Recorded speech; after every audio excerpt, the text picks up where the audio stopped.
Hello दोस्तों, आप हैं मेरे साथ लवली कहानियाँ पर। आज हम लोग अमीर और गरीब की दिवाली को की कहानी को आगे बढ़ाते हैं। इसका भाग 2 देखते हैं।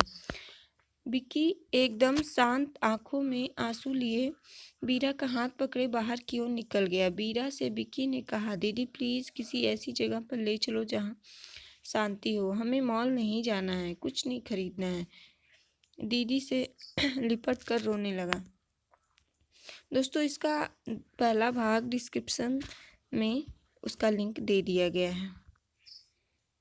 बीरा का गला रुध गया। वह विक्की का हाथ पकड़ी पार्क की तरफ बढ़ गई। बाजार में काफ़ी चहल पहल थी और हो भी क्यों ना, दिवाली का मौका जो था। पार्क का रास्ता थोड़ा आउटसाइड से होकर जाता था। वीरा और विक्की दोनों जाते हुए दुकानों राहगीरों को देख रहे थे।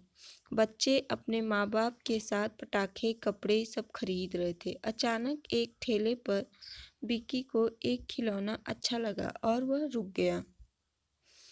वीरा और विक्की वहां गए। वीरा ने खिलौना लिया और क्रेडिट कार्ड दिखाने लगी। बोली, आंटी क्या क्रेडिट कार्ड चलेगी? अरे तू भी क्या बिटिया, 50 रुपए की चीज के लिए कौन सा कार्ड? खुला हो तो दे दो। वीरा को आश्चर्य हुआ। 50 रुपए? मात्र 50 रुपए? हम ऐसे खिलौने मॉल से लेते हैं, वहाँ कम से कम 2000 रुपए की तो मिल ही जाती है। वीरा के पास 2000 का नोट था, खुला नहीं था। मम्मी ने तो क्रेडिट कार्ड दिया था। दरअसल वे जब भी बाहर जाते तो कम से कम 10 से 20 हजार की शॉपिंग कर लेते, पर यहाँ तो सिर्फ 50 रुपया देना है। वीरा ने 2000 का नोट निकाला और देने लगी। फिर आंटी ने कहा, बिटिया छुट्टा हो तो दो ना, अभी तो बोहनी भी नहीं हुई है, इतना खुला कहाँ से मिलेगा? वीरा ने कहा, इतने तो नहीं है आंटी, जाने दीजिए, हम जाते हैं।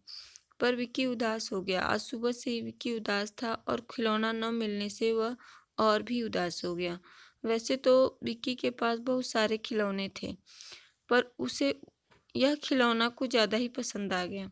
आंटी ने बच्चे का मुंह देखा और सारा माजरा भाप लिया और बोली, बोहनी का समय है, सुबह से 1 रुपया भी नहीं मिला है, इसलिए हम तुम्हें फ्री में नहीं दे सकते। पर देखो, जो भी हो तुम्हारे पास पड़ा 10-5 रुपया हमें दे दो और ले जाओ। विक्की के जेब में 10 रुपये का खुला था। आंटी ने कहा, कोई बात नहीं बेटा, यह ले जाओ और 10 रुपया हमें दे दो। विक्की ना जाने क्यों आंटी की बातों में खुद के लिए प्यार ढूंढ लिया और बोला, दीदी ले लो ना, हम लौटते वक्त पैसा दे देंगे। वीरा ने विक्की की रिक्वेस्ट सुनी तो ले लिया। विक्की खुश हो गया। वीरा को भी न जाने क्यों बड़ी खुशी मिली उसे उस आंटी से प्यारी बातें करके। वीरा और विक्की वहाँ से आगे बढ़े और वहाँ उन्हें रास्ते में एक बड़ी दुकान दिखी तो वहाँ से उन्होंने कुछ खरीदा और खुले करवाए और फिर पैसा देने के लिए वापस दादी के ठेले के पास आने लगे। वीरा और विक्की को दोपहर के 3 बज गए थे लौटने में। जब वो आंटी के ठेला वाली जगह पर गए तो देखा आंटी काफ़ी दूर जा रही थी। वीरा ने चिल्लाया, आंटी आंटी, पर उन्होंने सुना नहीं। पास वाली दुकान से पूछने पर पता चला कि आंटी यहीं पास के मोहल्ले में ही रहती हैं। वीरा अनायास ही उनके पीछे चलने लगी। कुछ ही देर बाद आंटी का घर आ गया।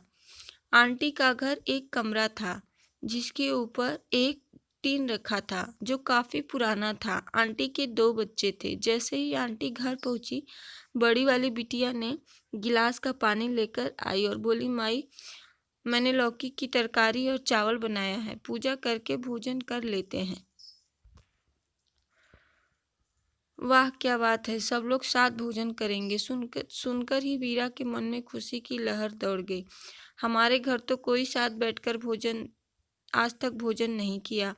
यहाँ लौकी की ही सही, पर सब लोग बैठकर मज़े से खाएंगे। वीरा मन ही मन बहुत खुश हो रही थी। तभी आंटी का छोटा बेटा बाहर दौड़ता हुआ आया। उसने पुरानी सी टी शर्ट और जीन्स पहने हुए था। माँ, मैं कैसा लग रहा हूँ? आज आप जल्दी आ गई। मेरे प्यारे बच्चे ने बुलाया तो क्यों ना आऊं। बगल में छोटे छोटे बच्चे बस्ती के बच्चे अपने पापा के साथ पटाखे जला रहे थे। यह देखकर वीरा को अच्छा लग रहा था और थोड़ा बुरा भी लग रहा था। अच्छा इसलिए बुरा इसलिए लग रहा था क्योंकि माँ बाप के साथ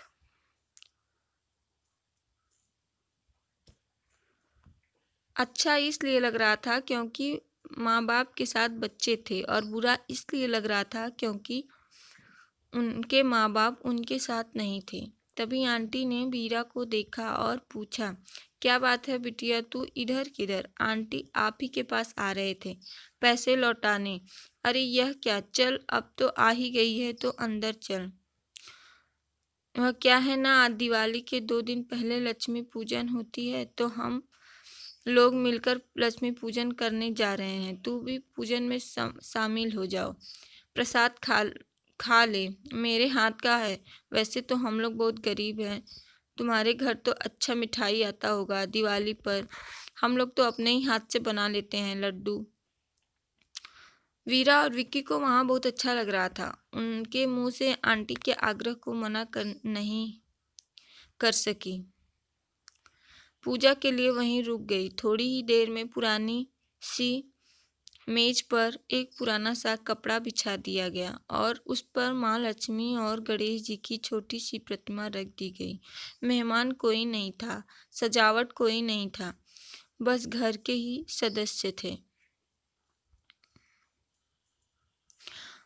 आंटी ने कहा, बिटिया आज के दिन बबुआ का जन्म भी हुआ था। इसी दिन हम दोनों मना लेते हैं।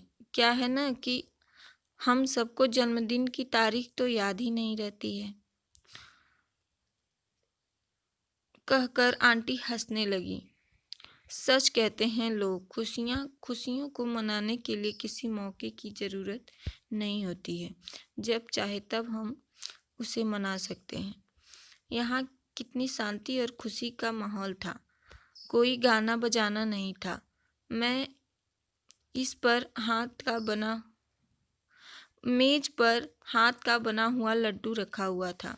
सभी लोग मिलकर आरती गाना गाने लगे, पूजन करने लगे। फिर बबुआ ने सबका पैर छुआ, सबके गले लगा, सब उसके पास बैठे और बात करने लगे। बोली, बेटा तू तो आंटी मेरे पास आई और बोली, बेटा तू तो बड़े घर की लगती है, तेरे जितने अमीर तो हम हैं नहीं, तेरे जितना अच्छा नहीं खाते हैं, पर जो भी है तू भी उसे थोड़ा चख ले। आंटी के हाथ का बना हुआ लड्डू खाया। वो बात ना तो किसी होटल में थी और ना ही किसी 5 स्टार रेस्टोरेंट के मिठाइयों में। इसी प्यार के लिए तो दोनों भाई बहन तरस रहे थे।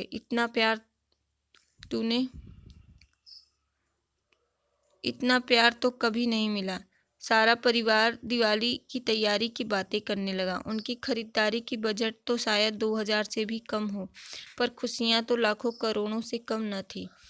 वीरा यह सब बातें सुनकर मन ही मन सोचने लगी, माल से शॉपिंग करती हूँ, एक दिन की भी क्रेडिट नहीं मिलती, हजारों की खरीदारी पर भी कोई छूट नहीं मिलती। माल में बेशक सर मैम से संबोधन मिले, पर बाहर कौन हो तुम, यहाँ तो इतना प्यार मिलता है। और तो और अगर सड़क पर कोई गिर जाए तो यही ठेले वाले सबसे पहले दौड़ते हैं। तो क्यों ना हम भी कुछ सोचे, अच्छा करे।